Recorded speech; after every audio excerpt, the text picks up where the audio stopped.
오늘 말씀은 전도서 3장 16절에서 22절입니다. 전도서 3장 16절에서 22절. 구약 951면입니다. 우리 함께 읽도록 하겠습니다. 시작. 또 내가 해 아래에서 보건대 재판하는 곳 거기에도 악이 있고 정의를 행하는 곳 거기에도 악이 있도다. 내가 내 마음속으로 이르기를 의인과 악인을 하나님이 심판하시리니 이는 모든 소망하는 일과 모든 행사에 때가 있음이라 하였으며, 내가 내 마음속으로 이르기를 인생들의 일에 대하여 하나님이 그들을 시험하시리니 그들이 자기가 짐승과 다름이 없는 줄을 깨닫게 하려 하심이라 하였노라.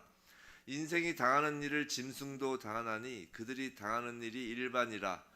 다 동일한 호흡이 있어서 짐승이 죽음같이 사람도 죽으니 사람이 짐승보다 뛰어남이 없음은 모든 것이 헛됨이로다.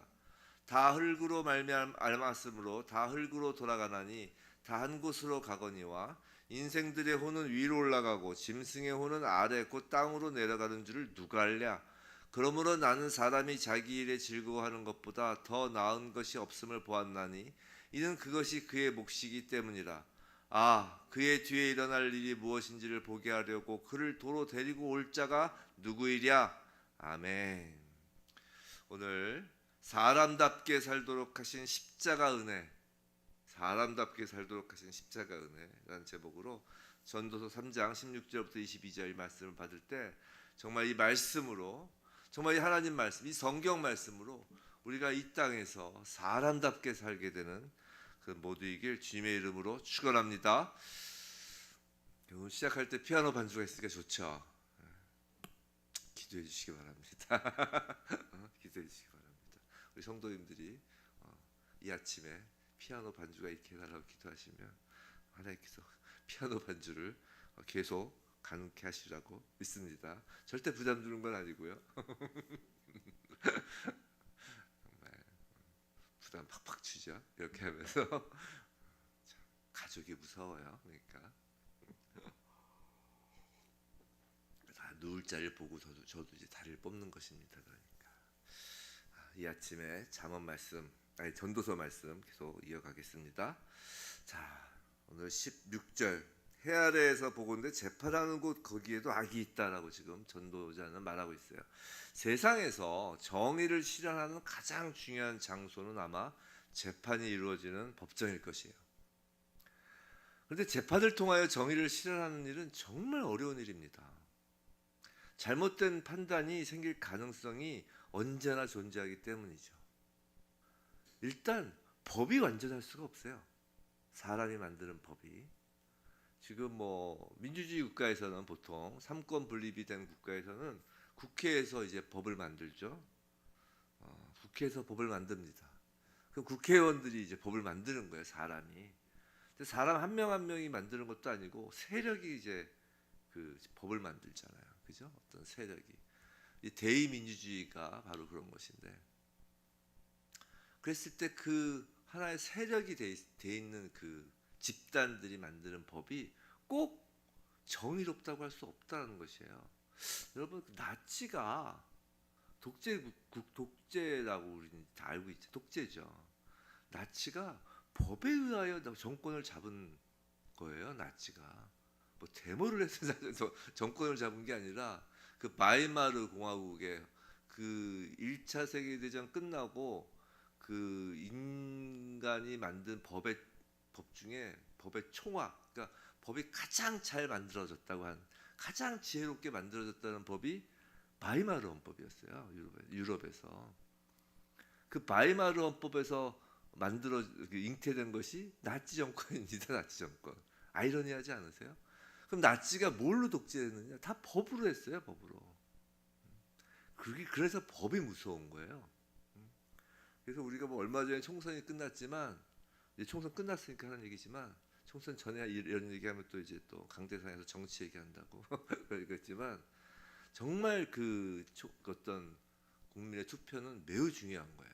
어떤 세력을 만드는 게 아니라 나는 어떤 법이 만들어졌으면 좋겠다는 생각으로 어떤 법을 만들겠다고 하는 정책, 정강을 보고 투표하는 거라고요. 그게 나라의 하나의 운명을 좌우하는 거예요. 그 뭐야, 뭐 이러니까 참 너무 정치적으로 가니까 여기까지만 하겠습니다. 여하튼 그런데 그런 법도 불완전할 뿐만이 아니라 사람도 불완전해요. 사람도, 판사들도 불완전하다고요. 사람이니까. 그래서 재판 결과에 순복하지 못하고 억울해하는 사람들이 이런 말을 하는 경우를 종종 볼 수 있어요. 제가 요새 전도서 하면서 계속 속담을 계속 이야기하는데, 이건 속담이 아니고 보통 우리가 억울한 재판을 받는 사람들이 하는 얘기가 있어요. 보면 하늘도 알고 땅도 아는데 판사님만 모른다. 보통 그런 얘기예요. 근데 몰라요, 정말. 하늘도 알고 땅도 아는 걸 사람은 모른다고요. 그리고 간혹 나중에 진범이 잡혀서 과거 재판이 잘못된 것이 밝혀지는 경우도 우리는 종종 보곤 하죠.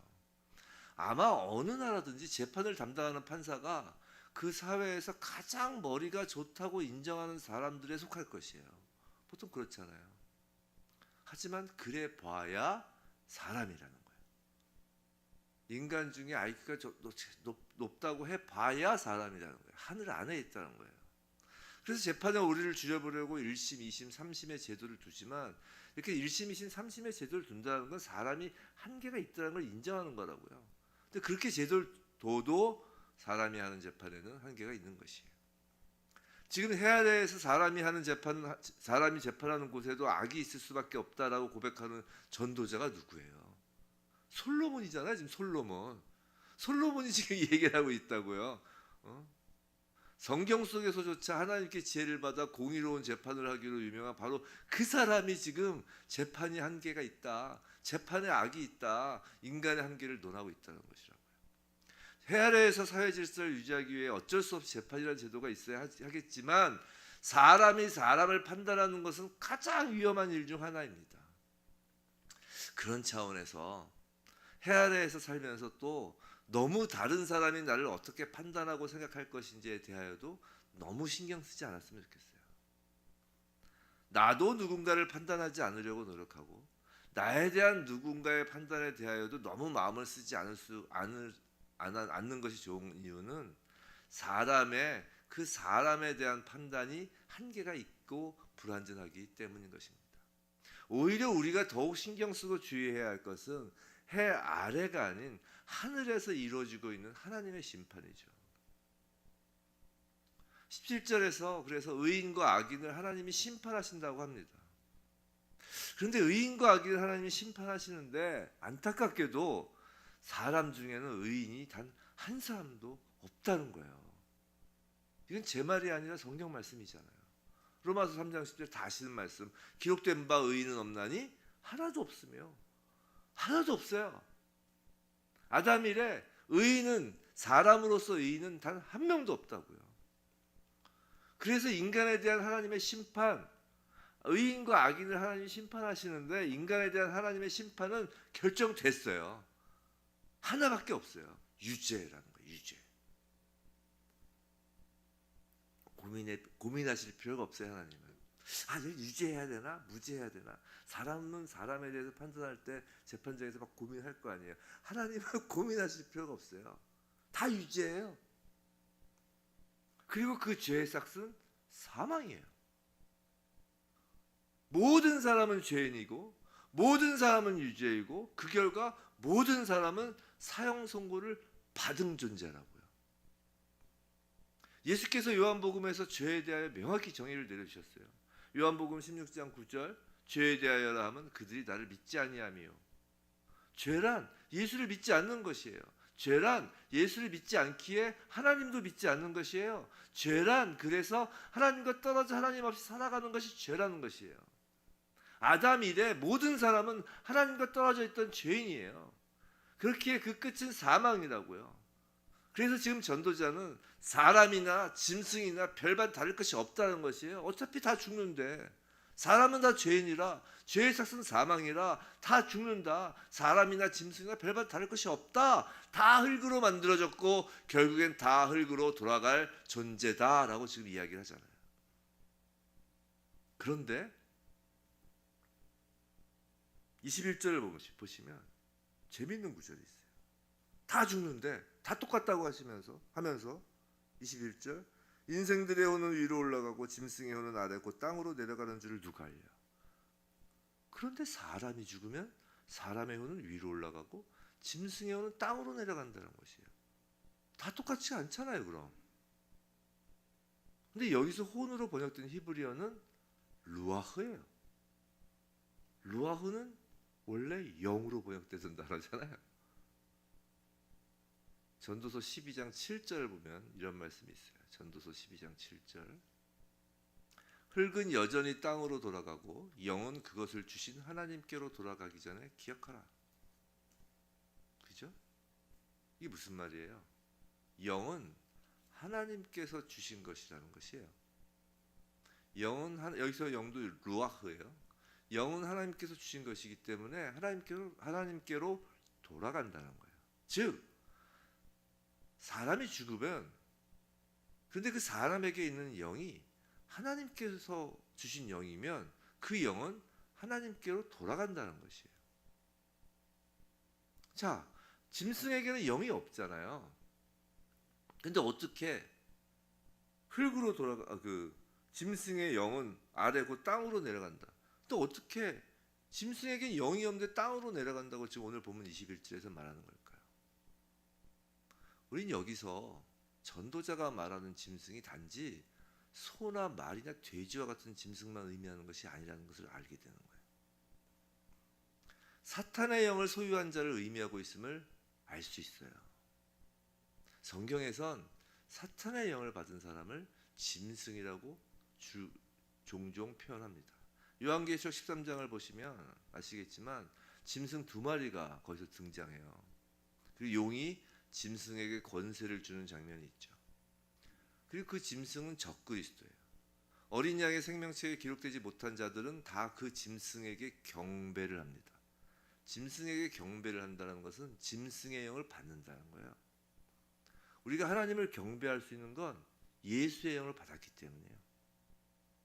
예수가 하나님 앞에 기도하고 경배하며 순종하시잖아요. 그 예수의 영을 받지 않은 자들은 절대로 하나님을 경배할 수 없어요. 짐승의 영을 받았기에 짐승에게 경배하는 거예요. 짐승의 영을 받은 사람은 죽어서 육이 흙이 되는 것은 똑같아요. 하나님의 영을 받은 자나 짐승의 영을 받은 자나 육은 죽어서 흙이 되는 것은 똑같은데 그 영은 소속이 달라요. 예수의 영을 받은 자는 하늘로부터 내려온 그 성령을 받은 자는 죽어서 그 영이 하늘로 돌아가는 것이에요. 하지만 사단의 영을 받은 자는 땅에 속한 사단에게 받은 것이므로 땅으로 내려간다는 것입니다. 18절을 보시면 내가 내 마음속으로 이르기를 인생들의 일에 대하여 하나님이 그들을 시험하시리니 그들이 자기가 짐승과 다름이 없는 줄을 깨닫게 하려 하였노라 라고 합니다. 자, 여기서 시험하다라는 단어가 재밌어요. 이 시험하다라고 번역된 히브리어는 빠라르예요. 그 원어의 그 원형이 빠라르인데 이 단어는 다양한 의미를 갖고 있어요. 그리고 그 의미들이 흥미로워요. 시험하다라는 의미도 있지만 택하다라는 의미도 있고요. 깨끗이 하다라는 의미도 있고요. 밝히다라는 의미도 있어요. 어떤 느낌이 드세요? 방금 말씀드린 의미들이 다 연관성 있는 것 같지 않아요? 하나님이 택하신 사람을 깨끗하게 하시고 빛으로 밝히는 대상이 되게 하시며 그 대상이 되는 사람들을 하나님이 가만 놔두시지 않으세요. 일평생 따라다니시면서 가만 놔두시지 않으신다고요. 계속해서 자신이 짐승과 다름없다는 것을 깨닫도록 시험 문제를 계속 내신다고요. 인생 속에서 그 문제를 시험 문제를 받아서 풀 때마다 성도는 자신의 죄인됨을 매 순간 확인하는 것이에요. 아, 내가 짐승과 다를 바 없구나 이렇게 깨달으면서 그 영이 하늘로 올라가는 거라고요. 성도 여러분, 우리가 예수를 믿어도 죄를 짓습니다. 분명히 장담컨대 해 아래에서 100% 죄를 짓지 않는 사람은 없어요. 죄를 짓지 않는 것보다 그래서 더 중요한 것은 죄를 인정하는 거라고요. 성도란 죄를 짓지 않는 사람이 아니라 죄를 인정하는 사람이에요. 그래야 회개할 수 있기 때문이죠. 하나님께서 빠라르, 즉 택하시고 시험하셔서 인생을 살아가면서 계속하여 내가 짐승과 다를 바 없다라는 것을 깨닫고 깨끗함을 받는 자는 그제야 사단의 영을 받은 짐승이 아닌 하나님의 영을 받은 사람으로 살아간다는 것이에요. 시편 22편 6절, 나는 벌레요 사람이 아니라 사람의 비방거리요 백성의 조롱거리니이다 라고 했어요.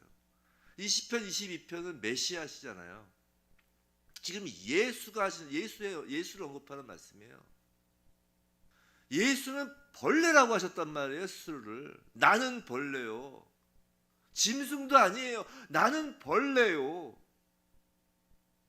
인류의 모든 죄를 안으신 예수 그리스도는 십자가에서 벌레로 죽으신 거라고요. 그런데 그 벌레 같은 존재가 되어야 할 사람은 예수님이 아니었단 말이죠. 바로 우리여야 했단 말이에요. 우리가 바로 그 벌레라는 것이에요. 지금 시편에서는 너희는 벌레야 라는 말씀하고 똑같은 거예요. 짐승도 아니에요. 사람의 비방과 조롱을 받아야 할 사람은 예수가 아니라 바로 우리여야 했습니다. 그것을 십자가 앞에서 날마다 깨닫는 것을 은혜라고 하는 것이에요. 은혜는 이 땅에서 세상적으로 형통함을 얻는 것이 은혜가 아니라 날마다 십자가를 보며 내가 벌레구나라는 것을 깨닫는 것이 은혜라는 것이에요.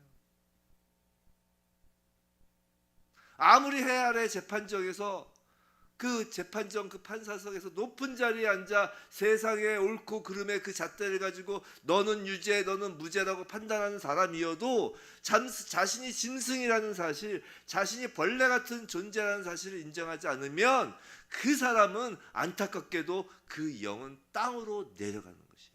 반대로 아무리 해 아래에서는 재판정의 피고인 자리에 있어서 세상 사람들의 비판을 받아도 십자가 위에 예수를 바라보며 그 자리가 바로 나의 자리여야 했음을 깨닫는 자는 그 영은 하늘로 올라간다는 것이에요. 사랑하는 성도 여러분, 구원받은 성도란 하나님의 심판을 예수의 십자가 위에서 이미 받은 자들. 이미 우린 심판을 받은 자들이라.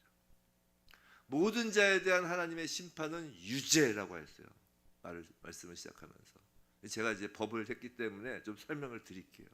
모든 자에 대한 하나님의 심판은 유죄예요. 우리가 예수 그리스도의 십자가로 인하여 무죄가 된 게 아니에요. 이걸 잘 아셔야 돼요. 그래서 로마서에 그러므로 예수 그리스도 안에서 더 이상 정죄함이 없다고 그러잖아요. 예수 그리스도 안에서 무죄다 이렇게 얘기 안 하셨다고요. 정죄함이 없다고 그랬죠. 이건 완전히 다른 개념이에요. 이게 무죄라고 생각하니까 마음대로 사는 거예요. 지멋대로. 성도도 유죄예요. 모든 사람은 유죄라니까요. 그런데 성도에 대한 유죄 판결은 이 땅의 십자가에서 이미 내린 판결이에요. 올람 되시는 그 영원하신 예수께서 이 땅에 오셔서 이 땅에 해변의 존재로 오셔서 벌레가 돼서 십자가에 죽으심으로 이미 내려진 판결로 형벌까지 받으신 거라고요. 이 땅에서. 근데 예수를 믿지 않는 자에 대한 유죄 판결은 예수님 재림 이후에 내려질 판결이라고요. 이미 유죄 판결은 정해졌어요. 근데 다만 그 판결의 집행은 예수님 재림 이후라고요. 그게 잘 모르니까 한 번 더 이야기를 해주는 거예요. 그 하늘 백보자에서 너 유죄 맞아. 그리고 불못으로 던지시는 거죠. 이 땅에서 예수를 믿은 자는 이 땅에서 심판을 받은 거예요. 형벌까지 받은 거예요. 성도는 이미 유죄 판결을 받고 이미 그 판결에 따른 형벌까지 받은 사람이라고요. 아니 유죄인데 어디 고개를 들고 다니는 거예요. 이게 무죄라고 생각하니까 고개를 빳빳이 들고 다니는 거지 유죄라니까요. 어디 고개를 빳빳이 들고 다녀요. 그게 짐승이라고요. 우리가 하나님께서 의인이라 칭하셨다는 것을 잘못 오해해서 나 무죄야. 난 정말 이렇게 사는 건 다른 거라고요. 우린 유죄예요. 형벌까지 받은 사람이라고요. 근데 형벌을 내가 안 받았단 말이에요. 이게 은혜라니까요. 그게 고개 숙이고 다니는 거예요. 십자가에서 우리는 모든 형벌을 받았어요. 그럼 예수께서 재림하실 후에는 성도에게 어떻게 판결이 내려질까요? 판결을 안 내린다니까요. 무죄보다 더 좋은 게 뭐냐면 아예 재판의 대상이 되지 않는 거예요. 자, 무죄는 나중에 유죄의 증거가 발견되면 다시 유죄로 바뀌어요. 그렇잖아요. 무죄라고 판결했다가도 나중에 3심까지 가도 새로운 증거가 발견되잖아요. 그럼 그 무죄 선고했던 그 사람을 다시 잡아와서 형을 살려요. 유죄 판결하고. 새로운 증거. 이거 이제 전문용어로 신규성이라고 합니다. 뭐 그런 게 있어요. 그런 게 있으면 다시 데리고 와서 무죄 판결 받아도 3심까지 확정이 돼도 데리고 와서 다시 형을 살려요. 위증하고 막 그래 막 죄를 감췄다 할지라도. 그러니까 무죄보다 더 좋은 건 아예 재판을 받지 않는 거예요. 그렇잖아요. 아예 재판을 받지 않는다는 건 뭐냐면 유죄 판결을 받고 형벌 받으면 그거에 대해서는 절대 다시 물을 수가 없어요. 세상 법정에서도 그렇잖아요. 유죄를 받고 형벌을 받은 자는 그 유죄했던 걸 다시 끄집어내서 죄를 못 준다고요. 기껏 해봐야 조선시대 했던 게 부관참시죠. 근데 부관참시 해봐야 뭐 그냥 뼈 부셔봐야 뭐 하겠어요. 그건 형벌도 그건 뭐 사람에 대한 형벌이 아니잖아요, 사실. 후손들에 대한 감정적 형벌이지. 죽은 자에게 뭔 상관이 있어요, 그게. 이미 유죄 판결 받고 형벌을 받았기 때문에 하늘 보좌에 올라가면은 이제 예수님께서 딱 보시고 쟤 형벌 받았어요. 쟤 때문에 내가 죽은 거예요. 딱 그런다고요. 쟤 때문에 내가 죽은 거예요. 우린 백보자 앞에 가서도 고개 숙이고 가는 거예요. 딱 그 음성이 들려야 돼요. 어떤 목사님이 그 비유 하시는데 제가 늘 그 비유에 가슴이 철렁 내려앉았습니다. 뭐냐면 외국 목사님이 한 거라 백악관을 비유로 들더라고요. 내가 백악관의 대통령을 안단 말이야. 내가 백악관에 갔어요.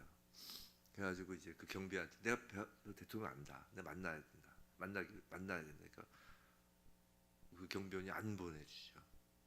내가 안다는 주장만 가지고는 백악관 문을 안 열어주는 거예요. 근데 안에서 대통령이 이렇게 뻘꼼히 보고 있다가 자기 친구가 온 거예요. 그래서 대통령이 그 경비원한테 야, 내 친구야 들여보내. 그럼 들어간다는 거죠. 내가 예수를 아느냐 아는 것보다 더 중요한 건 예수가 나를 인정하는 게 더 중요한 거예요. 그래서 우리가 늘 평안 가운데 신앙생활을 하긴 하지만 늘 예수 앞에서 떨리는 마음으로 지내는 거예요. 예수가 나를 알아야 돼요. 우리가 이렇게 예수 재림잡혔을 때 예수님이 저를 보고 제 때문에 내가 죽은 거예요 하면 그냥 들어가는 거예요. 이미 형벌을 받았기 때문에 판결을 안 해요. 그 이름이 어디에 기록되어 있다고요? 어린 양 예수의 생명책에 기록되어 있는 이름이 그 이름인 거예요. 어린 양 예수의 생명책으로 기록된 자가 사람인 거예요. 다시 죄를 묻지 않습니다. 그 은혜를 받은 사람은 그럼 이 땅에서 어떻게 살 수 있을까요? 넘치는 기쁨으로 사는 거예요. 그걸 보여주는 게 하나님을 두려워하고 이 땅에서 기쁨으로 사는 모습이에요. 사람은 하나님을 두려워해야 돼요. 그리고 이 땅에서는 기쁨으로 사는 거예요. 왜냐하면 왜 사람이 하나님을 두려워해야 되냐면 십자가에서 하나님의 그 진노하심을 봤거든요. 십자가에서 예수 그리스도 위에 떨어지는 하나님의 그 심판을 봤기 때문에 사람은 하나님을 두려워하는 것이에요. 한편으로는 그 십자가 위에서 나의 죄가 형벌을 받아 사해진 것을 보았기 때문에 기뻐하는 거라고요. 사랑과 공의를 십자가에서 본 거라고요. 그 증표는 우리가 이 땅에서 기쁨으로 사는 거예요. 이제 사람이거든요. 그래서 22절 예수를 믿어 이 땅에서 하나님의 심판을 받은 우리에게 주어진 몫은 그 상급, 여기서 몫이라는 의미는 상급이라는 뜻인데 우리의 상급은 기쁨이라는 것이에요. 사람답게 이제 사는 기쁨이에요.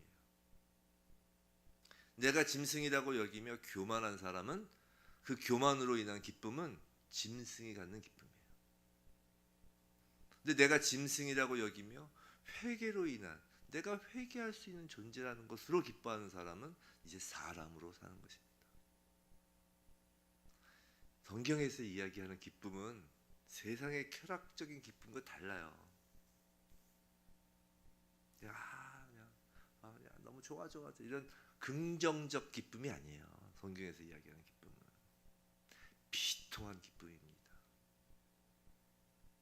십자가를 바라보는 기쁨이에요. 항상 기뻐하라고 하니까 그냥 항상 하고 해야 되는 거라고 생각하는데 그런 기쁨이 아니에요. 날마다 십자가를 바라보며 십자가에서 벌레가 되셔 돌아가신 죽으신 예수 그리스도를 바라보며 저기가 내 자리였다는 걸 깨달으며 갖는 기쁨이에요. 성경에서 말하는 기쁨은 눈물을 흘리는 기쁨이라고요. 철없이 세상적으로 뭐 잘됐다고 뭐 하나 잘됐다고 막 웃는 기쁨이 아니에요. 찢어지는 기쁨이라고. 가슴이 찢어지는. 부디 날마다 십자가를 바라보며 짐승과 같은 나의 모습을 발견하고 늘 회개하며 이 땅에서 사람으로서, 이 땅에서 짐승이 아닌 사람으로서 사는 모두에게 주님의 이름으로 축원합니다.